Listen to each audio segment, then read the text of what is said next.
is qualified for the Basketball Africa League. We know we've had the Cape Town Tigers on the show for a couple of seasons now when they've been representing the country in that BAL. But there is a new representative in 2025. They are called MBB. And most incredibly, they are made up. My understanding is that they're made up of how it was started. They were made up of former players who got together, started playing socially.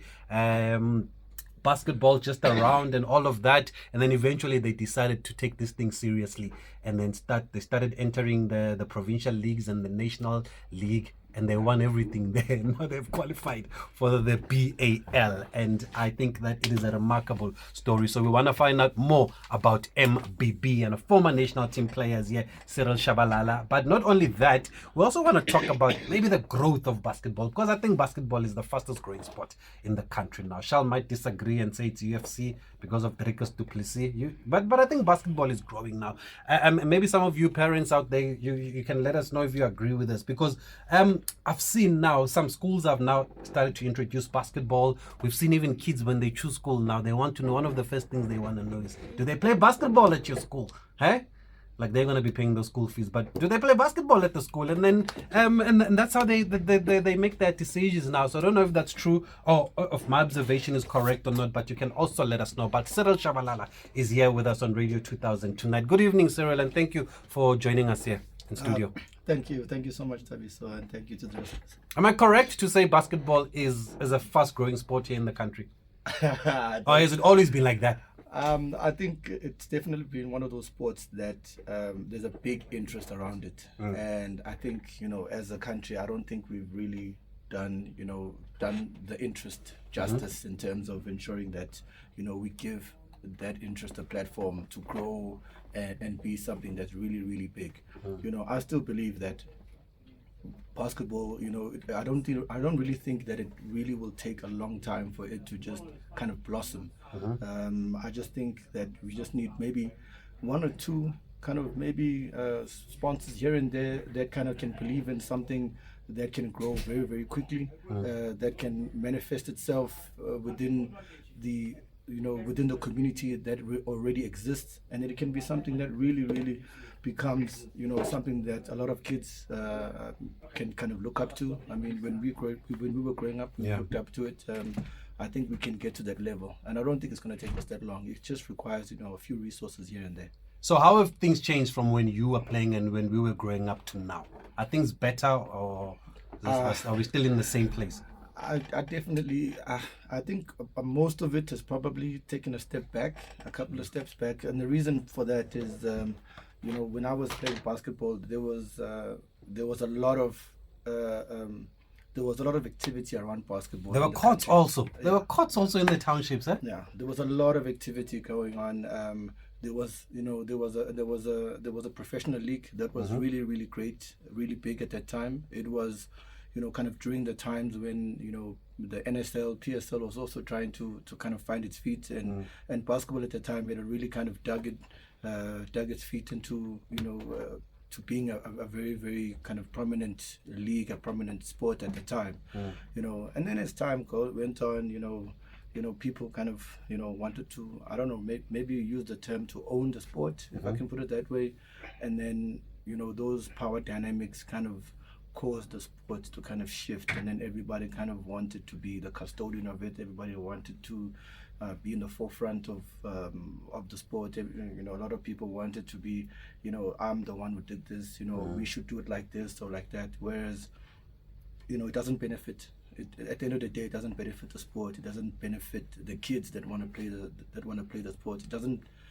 look good even for corporate sponsors that might want to come in and put some kind of backing behind it. It doesn't look good, especially when you want to put money into something where the people that are squabbling around about who is the one that needs to run the sport. And I think that has just been our story over the last couple of years, and it's it's not a nice thing. There are some people that still believe. I'm one of those people that still believe that there is something that basketball has to offer this country. I think we just need somebody to just believe in it, and it can really, really kind of blossom. I mean, these high school games that are happening, these are all the kind of these small kind of sparks that show you the interest. I mean, this coming weekend we've got the St. Stithians under 16 tournament.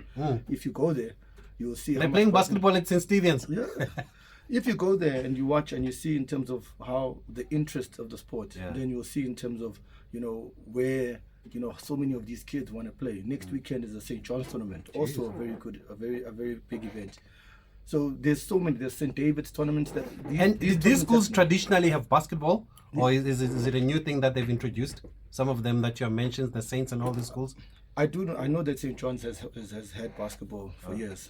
St. Stithians, I'm not sure, but I mean, from the time that I've been in Joburg, there's definitely been basketball there. Let's talk about you then. I mentioned those courts that were in every township. How are the facilities? Are there enough facilities for the kids to play around besides playing at schools? Yeah, there is. It's just funny enough, the townships, there's a lot of courts in the townships that you can kind of walk at least maybe 5 kilometers. Within a 5-kilometer radius, you'll find a court. You know, in the suburbs, no, you won't really find, you know, an outdoor court that you can go to, etc. There's not a lot of them, you know, which is kind of weird.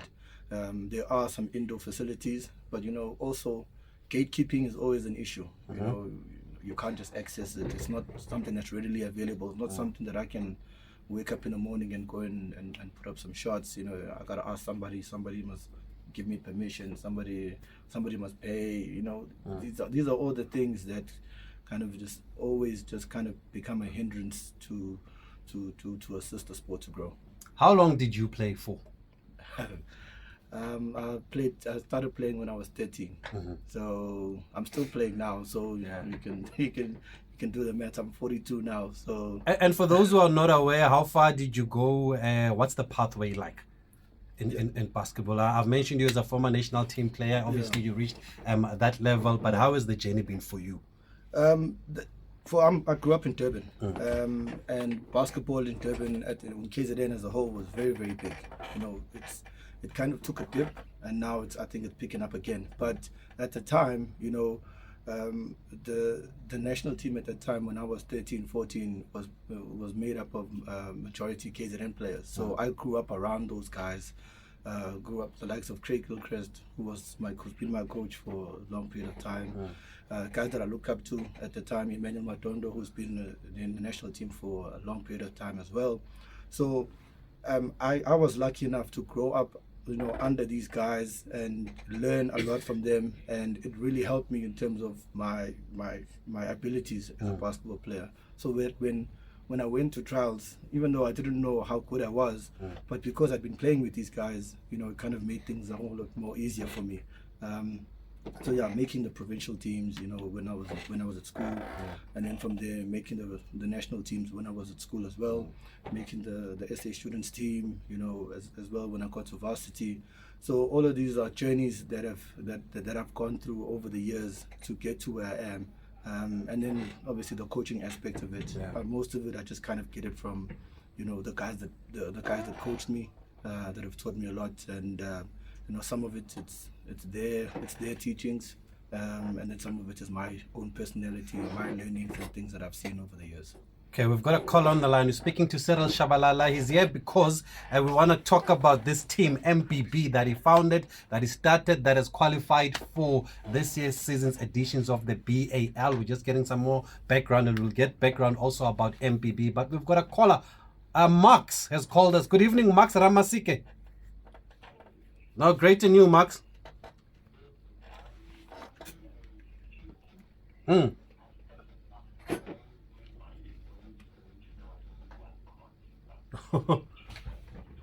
Mm. Mm.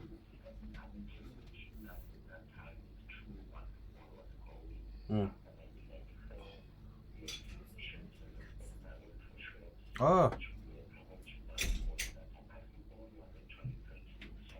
Mm.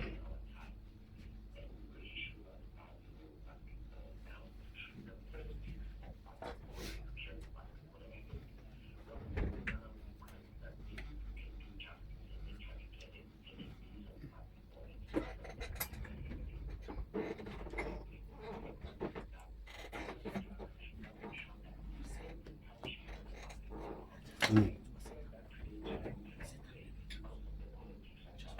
Mm.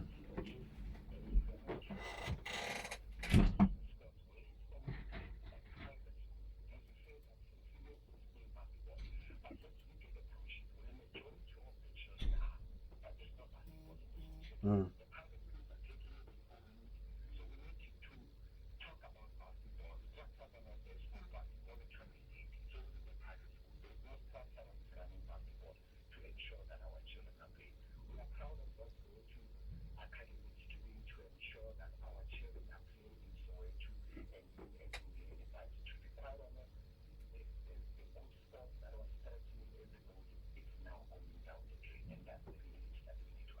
Thanks, Mark. Thanks, Max, for joining us. Are you related to Eric Ramasike?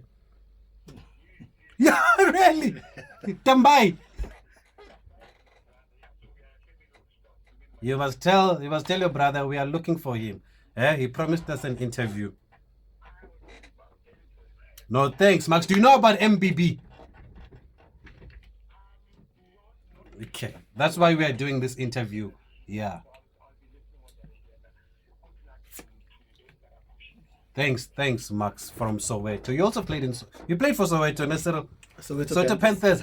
Yeah, you and Sakan and all these guys and Lucky and all these guys played for Soweto Panthers. Okay, we're gonna talk about MBB because despite these challenges that we have covered over the years, maybe on different platforms, despite the challenges here, there is a positive story when it comes to basketball here in South Africa. Do you have another caller on the line? No. Oh, okay. We're going to take voice notes and calls after the break. The number for voice notes is 060-584-2250. You can call us directly if you want to speak to Cyril. I'm sure you know Cyril. You can call us on 086-000-2479. We've just got one more voice note that has come in here to talk about basketball. Oh, okay. Let's see. Let's try it again. It's fine. We'll play it after the break. Let's take a short break. Is it frozen? Okay, it sounds like they're talking about similar issues here, coaching and coaches at school. Cyril, do you want to weigh in on that? Yeah, look, I do agree.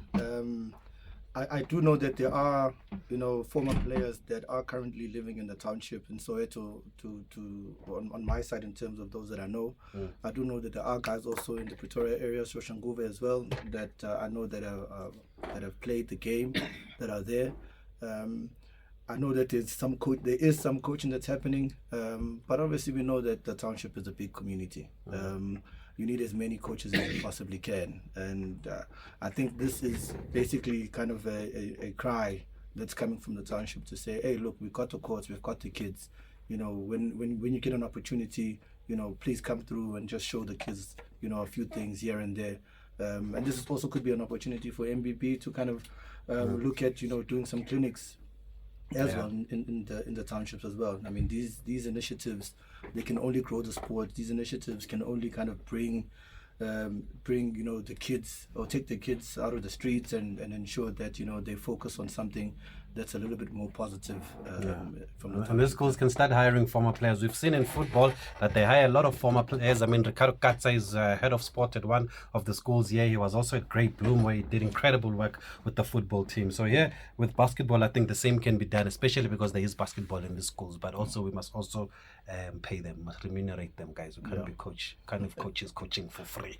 But let's talk about MBB, Cyril, because you've done. It's incredible what you guys have done to qualify for BAL. I mentioned earlier that it was formed by just a group of guys. Just give us a bit of background about this club, MBB. So I mean, obviously, I moved to Joburg in 2009. I come from Durban, but the move from Durban to Joburg was purely corporate related. I moved there for work, better opportunity coming to Joburg, economic hub, etc. There was not a lot of basketball happening at the time. So all we just try to do is, a bunch of us that have been from KZN that are living in Joburg, we just like, guys, let's get together, let's play some basketball, twice a week, just to make sure that we keep fit. But also at the same time, we come from a competitive environment. We love being competitive. Let's try and see if we can make it as competitive as possible. There were some guys that tried to do some leagues here and there just to kind of keep the fire going on some players. There was a CBL, which was a corporate basketball league, which was on at the time when I moved here. So I mean, that's when I saw some of the guys that I'd played against during my KZN days, playing against the Gauteng guys. When I saw the likes of Quintins, the Tsakanes, the Luckies, guys, so at least we all in the same boat here. We're all just trying to keep basketball alive, as much as possible. And then as time went by, different leagues came on. The ICSL, which is a great league as well, that's happening in Joburg, very competitive. Then the BNL came. Then the BNL came, which came through with a bang. It was really great in terms of the hype that was formed around BNL. But also, it goes back to that same kind of that same issue that I spoke about in politics. The politics and who owns what, the custodians. You can't tell me this, you can't do this, etc. And then it all just puts things together that kind of put a dampener on the sport. Then the competition goes down. And all of these things they're kind of discouraging, and I'm sure they discourage young kids as well who are trying to get into the sport. So then as time went by, we participated in all these local leagues, Gauteng leagues, etc. But at the same time, there would be, certain provincial events that we'd participate in, certain national events that we'd also participate in. And then obviously after some time, and then everybody kind of heard about this BAL Basketball Africa League that the NBA is starting, and what that would mean for South Africa. So everybody just trying to gear up again to try and be that club that is representing South Africa in the league. Then there was the Cape Town Tigers that came about. Jozi Nuggets, which is also quite a prominent team in Johannesburg as well. They are also up there, trying to qualify as well, which was really great for the game, because now there was a bit of excitement that kind of era kind of created, which is really great. And then Cape Town Tigers obviously became the team that has been representing South Africa over the last 3 seasons, I think. Yeah, and I think from our side is also kind of looking at it and saying, you've got guys that are playing locally, and that are then going and representing South Africa with the Cape Town Tigers.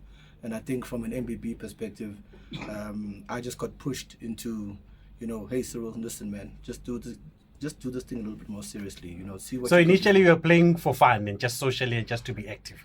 Yeah, so, and for me, I was already coaching at the time, Yeah. But obviously playing, masters basketball just to make sure that you keep fit, Yeah. But coaching has obviously been it's also been one of the things that I really, really enjoyed. I've coached high school. So it was an opportunity for me to kind of do something that is outside of something that I've done before. And this opportunity came about. Silepe, who's also plays for MBB. And Cape Town Tigers. Yes. So when he was playing for Cape Town Tigers, was he playing for MBB? Yes, he was. So they took him from your social club, basically. Yeah, but that's fine. I mean, it's a social club, so that's fine. That's even when he first joined Cape Town Tigers, he was playing for Jozi Nuggets, and they had taken him from there as well. So, I mean, it's okay as long as we're all working together to support the country and to make sure that everything moves forward. I mean, it's not something that we kind of really kind of get to scratch each other about. Yeah, it's fine. Silepe can go and play and represent the country. That's great. And I think from him, I think he just wanted something that's a little bit more homegrown, something that he can relate to. And I think that's what MBB kind of presented to him in terms of what we are doing, what we represent, what. The culture, how we started the whole kind of movement, which was initially just about brotherhood, which is initially just about guys getting together and just keeping fit, and that's how it was, and that's how it is even now. Until you decided to take it seriously and compete. Until we decided to just okay, you know what, let's compete a little bit on a more higher level, on a more serious level. Instead of practicing twice a week, let's make it 5 times a week. And when did this change start? I would say probably towards the end of 2023 and then the beginning of 2024. And I think that's when we put down our objectives. Our objectives were obviously to win the leagues that we participate in. One of our other objectives was to have a ladies team, which we do now, which is really, really great. One of our objectives is to build a development program, obviously with the kids, the interest in the kids as well. So we had all these objectives that we wanted to achieve when we started 2024. And one of those objectives was to qualify for the BAL. And I think when you go back and you look at those objectives, you kind of look at, we actually went ahead and we reached, In 1 year. Yeah. In 1 year of deciding to take this thing seriously. Yeah. So what did you win here locally to qualify for BAL? The National Club Champs. Then they just get closer to the mic, sorry. So it's the National Cup Champs. So you obviously we have the Johannesburg League, the Johannesburg tournament, so to speak. So we won the Johannesburg tournament, and then we qualified for the Gauteng tournament. Then we played in the Gauteng tournament, we won that, and then from the Gauteng tournament, we went to the national tournament, and then we won. Then we won the national tournament. And now you are in the BAL. And now You're going to play against the best teams on the continent. That's it. There's no other way. And how's the makeup then of your team since you started with former players? How's the makeup of the team now? Because I believe Mr. Miyagi is still playing. Never Mutiba. Yeah, you can't put that guy down. Hey? You can't put him down. He's been a stalwart for South African basketball for years, and I think he still will be. And I think his level of competitiveness, is unmatched in this country. And a guy like that who's still competing against 20, 21-year-olds, 25-year-olds, and still be able to compete at that high level. I mean, it's you gotta really watch it and you gotta see it to believe it, because he's still right up there with the best of them. He's on the other side of 40. Yes. And obviously he's got a job and people work, and then they still play basketball. Did you surprise yourself or shock yourself at how quickly you were able to win these titles and qualify for BAL? Or does it go back to what you were saying, that you felt that you were good enough when you were playing against other teams? Yeah, I've always felt that we were good enough. I think for me, the tough transition for me, which was also a big decision on my part, is to step away from the court and to be on the sideline. And I've always been, friends of mine have always said to me, Cyril, if you just get into a little bit of the structure and the structure side of things, coach the team, etc., then you might see that, things might actually kind of happen, and there might be some positive things that are happening. And that's pretty much what I did. I just stepped aside. I recruited some players that I wanted, that I identified, and I said, well, these are the players that I think will kind of go on this journey with me and understand what I'm trying to do. And the guys bought into it. We had that meeting with the objectives. Everybody bought into it. Everybody was happy about it. Everybody was excited about it, and everybody put in the effort and everybody put in the work. In terms of getting to practices every day, that's not easy. Monday to Friday we had practice. Saturday mornings we wake up, we all go for a 10-kilometer run, but we're all together throughout the week. It's just, these are the things that that make for a team that everybody can kind of relate to and build from. Yeah, made by BAL. Made. That's what MBB stands for. Tell us the idea behind the name. Or does it explain itself? Well, from most of the guys that are part of the club, basketball has pretty much been, has been in the forefront of where they are in life. If I think about myself, I wouldn't have had a free education if it wasn't for basketball. So it's fair to say. So where did you study? At the University of Natal.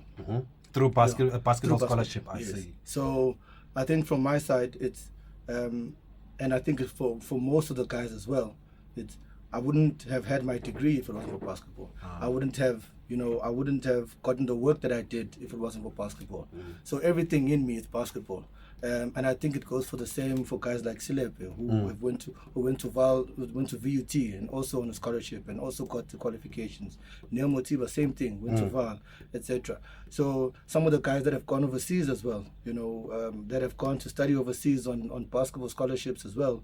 These are all the things that kind of make for a very, very educated sports people that can compete, and they can do things that they can do a lot of things for the sport itself. And we've got one of those, former national team captain, Soshanguve's finest, Mr. Miyagi. Now Mutiba joins us on Radio 2000, still going strong. He's about to play BAL, guys. Good evening, now from us on Radio 2000. Thank you very much, firstly, for joining us. I hope you are well. Incredible story that we're being told by Cyril here of how MBB started and how you are still one of the leading players in this team. Now, what keeps you going, man? Mm.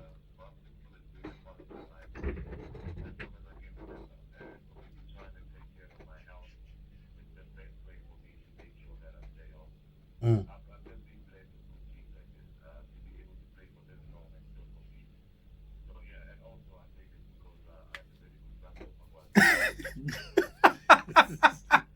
But Sangoma aside, Cyril says you are running with 21-year-olds here and you are matching them for pace. But when you look at this journey of MBB, did you believe that it could come to this, to qualifying for the BAL?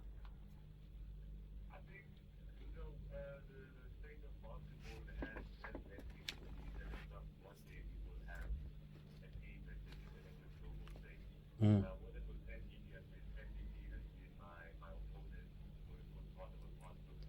Mm.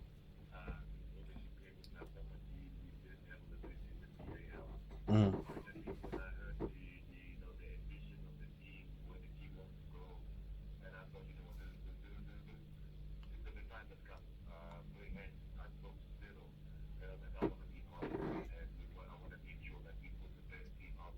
Mm.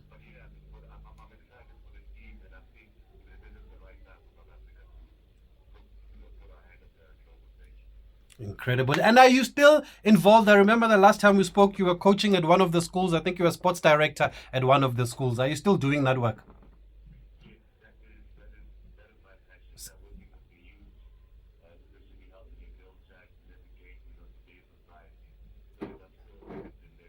Yes, St. Mary's. That's you're a sports director, right? Unbelievable. And I mean, you've been playing since we can remember. And now have things improved for the better in basketball here in South Africa?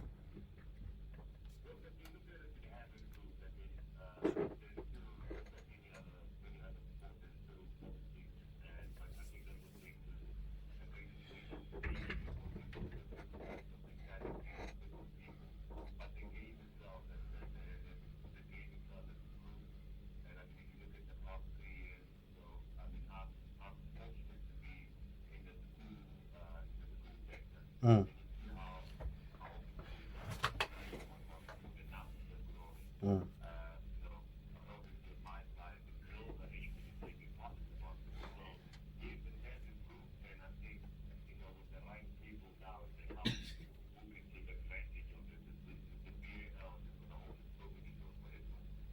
That's incredible, man. Well, we're glad you're still going strong. Thank you for joining us here. We're going to continue with Cyril. But as much as things have improved, now you still can't make basketball a professional career here in South Africa. You have to have something on the side, ne? And Noah would know all about that. And I want us to talk about money after the break, Cyril, because you've said all the nice things. Guys come together, they train twice a day, but everything takes money here. So where is the support coming from? Are you getting support? Are guys contributing from their own pockets? I want us to talk about that sensitive subject after this break. Music, your memories. Cyril Shabalala, founder and former coach of MBB now. He's now part of the structure. He's here with us. Let's talk about funding now and the support, because I mentioned it might sound as a joke, but Noah has told us over the years, Lippe has told us over the years that obviously you can't make basketball, you can't survive as a professional player here in South Africa just playing basketball. You need to do other things on the side to make ends meet. So how have you guys been able to do it with MBB? Yeah, it's a tough one. This is a very sensitive issue. Not only just, I mean, this has been going on for years. So in terms of us, I was lucky enough to kind of have friends that are already in the corporate world that believe in kind of what my vision is and believe in my objective, and that in order to get things started and to get things going, they were able to kind of assist me with a few resources here and there, to get guys together, get guys to practice, to ensure that there is some kind of operational structure that is MVP, and that people can see that there's something that's happening. And that's just been kind of the 2024, kind of beginning of 2024, just to get us started. We did that very well, but now it's we're going to another stage now. We're going to a completely different environment. and it requires, a lot of resources, which, for lack of a better words, we don't have.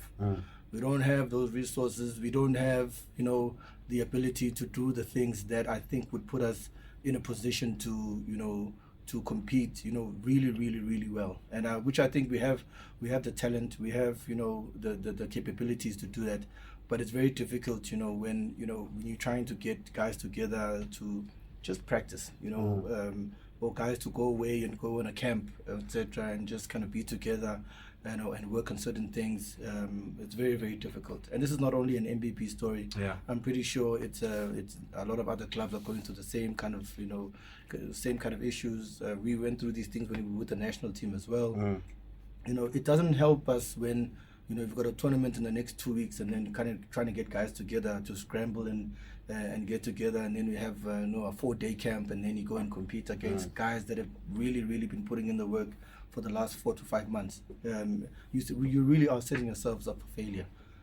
So to answer you, no, we're not going to be able to make a living at this stage. Hopefully at some point, with this BAL, kind of growing and being around in Africa, etc., and hopefully with a few resources, maybe a couple of sponsors here and there, they can come in, and then we'll be able to get guys that can fully focus on the game. Do you get support from the Federation, Basketball SA?